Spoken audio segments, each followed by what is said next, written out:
Halo teman-teman semua, saya bernama Zaki Royhansyah dengan NIM 52412300011. Di sini saya akan menjelaskan dari materi kami dan dari modul sinyal kontinu dan diskrit, yang dimana modul tersebut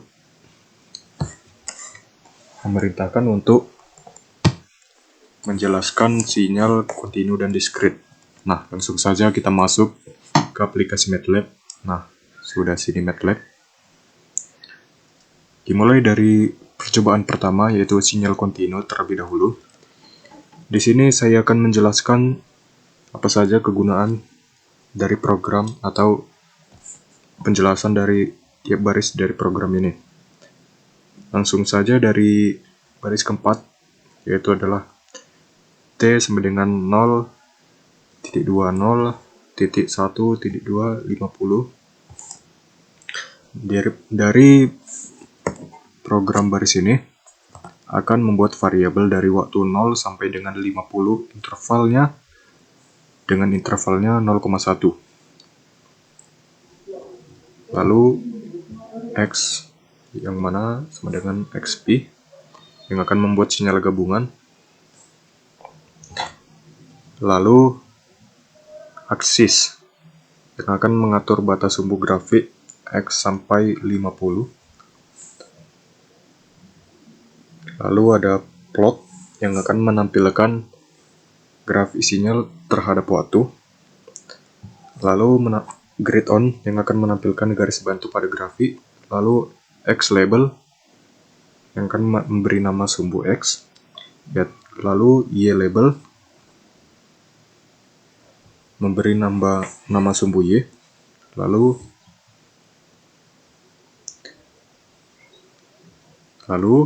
coba kita jalankan program dari kode ini.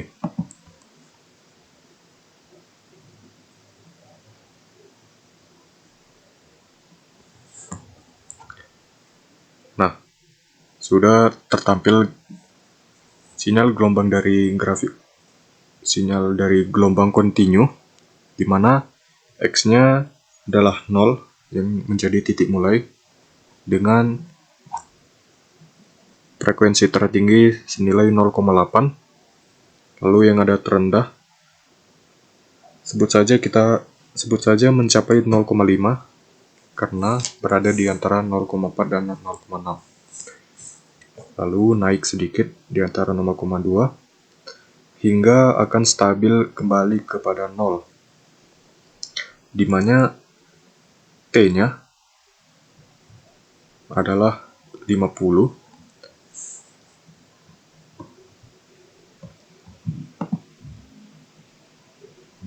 Oke, lanjut ke sinyal diskrit.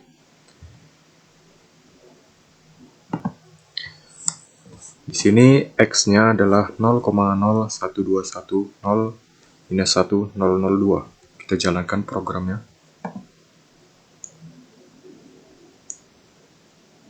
Tunggu sebentar. Nah, di sini dimulai dari sumbu X dari 0, yang dimana titik tertingginya ada di yang kedua sesuai dengan program.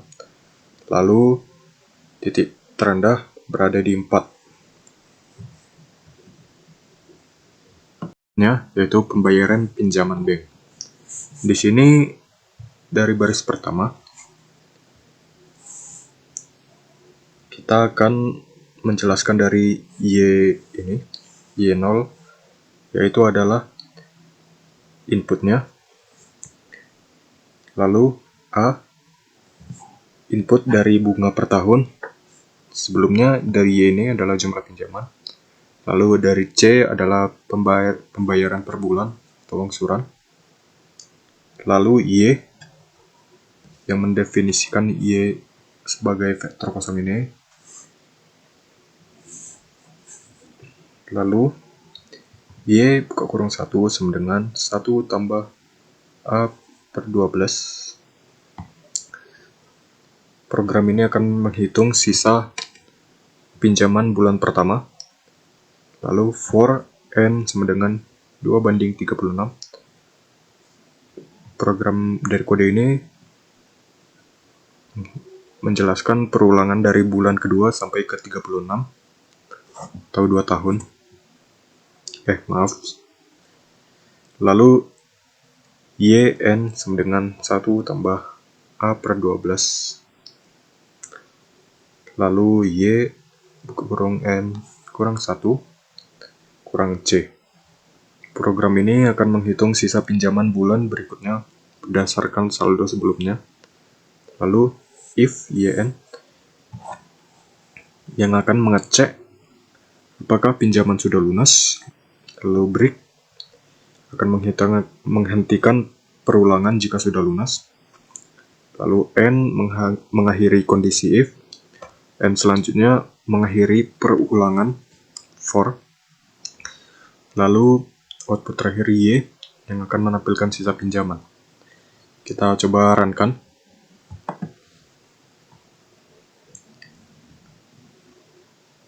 Kita tampilkan terlebih dahulu. Nah, di sini sudah tampil. Kita masukkan jumlah pinjamannya, ya, yang dimana nominalnya berjumlah 6.000. Lalu bunga per tahunnya 0,15. Lalu pembayaran per bulannya 150. Nah, di sini sudah tampil output yang dikeluarkannya, yang dimana dari kolom 1 sampai kolom 35 sudah tertampil nilai-nilai dari penjelasan yang signifikan dari program ini. Sekarang coba kita ulang ke yang dimana pembayaran per bulannya itu adalah 300. Coba kita sekali lagi ulang dengan nominal yang sama 6.000. Bunga per tahunnya juga sama 0,15. Untuk pembayaran per bulannya kita naikkan menjadi 300. Sudah tampil di mana hasilnya dalam rentang ke-18 sampai 24 sudah tertampil sudah tertampil nilai-nilai output yang keluar. Dari 5.750 sampai ke 1.7675. Lalu kita masuk ke pencerminan sinyal, yaitu pencerminan sinyal. Saya akan menjelaskan baris terlebih dahulu, di mana dari baris X ini saya isi dengan NIM saya sudah tertera. Lalu ada N yang dimana 0:9, yaitu dimana indeksnya dimulai dari 0 sampai 9. Lalu NF yang akan membuat indeks baru untuk pencerminan. Lalu ada subplot. Yang pertama adalah untuk menampilkan sinyal asli dalam grafik pertama. Lalu subplot yang kedua akan menampilkan hasil pencerminan dari grafik kedua. Langsung kita simulasikan.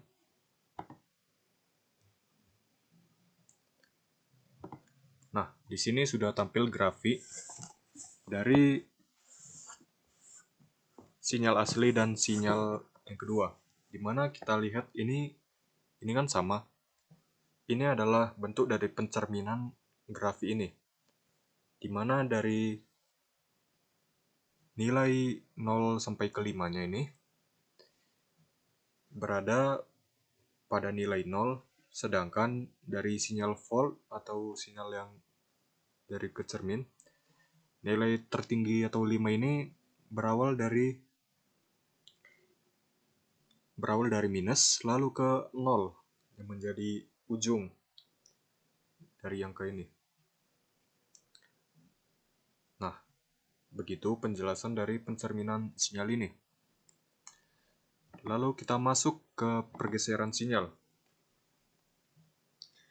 yang dimana pergeseran sinyal ini dari baris X1 ini adalah data sinyal, yang dimana datanya adalah 231, lalu N yang menandakan indeks sinyal asli, lalu X2, di mana X2 ini adalah untuk menghitung pergeseran sinyalnya banyak 2 kali. Lalu N2 ini indeks waktu setelah digeserkan. Lalu stim yang akan menampilkan sinyal asli, lalu hold on yang akan membuat grafik agar bisa ditampilkan bersama. Lalu stim yang akan menampilkan sinyal yang akan berwarna merah dari pergeserannya. Kita simulasikan. Nah, sudah terlihat di mana dari sinyal yang asli yang berwarna biru ini dimulai dari 0 sampai nilai 2, satunya sampai ke nilai 3, lalu 2 ini berada di nilai 1. Sedangkan dari sinyal yang kedua dari garis grafik berwarna merah, ini dimulai dari 5 sampai ke 2, lalu 6 sampai ke 3, dan 7 sampai ke 1. Sama, cuman dia tergeserkan oleh sinyal asli. Sekian penjelasan dari sinyal kontinu dan sinyal diskrit dari saya. Jika ada kurang penjelasan, mohon dimaafkan dan dimaklumkan. Akhir kata saya tutup dengan Assalamualaikum warahmatullahi wabarakatuh.